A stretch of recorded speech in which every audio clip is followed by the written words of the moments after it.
اب دوسری بات یہ ہے کہ اگر اس ملک میں پاکستان میں پلیز اگر کوئی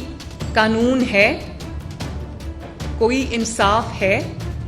یا کوئی سیمبلنس آف قانون یا انصاف ہے تو پھر گرفتاری شہباز شریف کی نہیں ہونی چاہیے، پھر گرفتاری جنرل عاصم سلیم باجوہ کی ہونی چاہیے، کیونکہ شہباز شریف کے نام یہ 99 کمپنیز نہیں نکلی،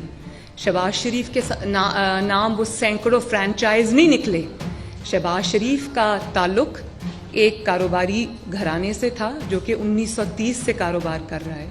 شہباز شریف کے والد صاحب ایک جانے مانے بزنس مین تھے اور بہت پھیلا ہوا ان کا کاروبار تھا، اور وہ تب سے تھا جب وہ سیاست میں بھی نہیں آئے تھے.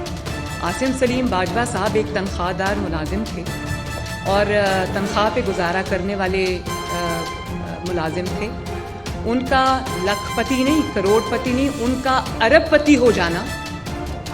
وہ ہے قابل احتساب الزام. اور وہ 99 کمپنیز جو نکلی ہیں اور جو فرینچائز نکلی ہیں، تو نیب تو فرمایا کرتا تھا کہ ہم فیس نہیں کیس دیکھتے ہیں، تو وہ کیس جو ہے وہ نیب کو نظر نہیں آ رہا. نیب کی تو آج میں بات کرنا ہی نہیں چاہتی. اس کی وجہ یہ ہے کہ نیب کو جس طرح سے سپریم کورٹ نے، لاہور ہائی کورٹ نے، معزز ججز حضرات نے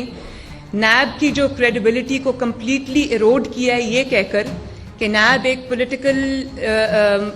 انجینئرنگ کرنے والا ادارہ ہے، تو اس کے بعد تو کسی شک و شبے کی گنجائش نہیں بنتی،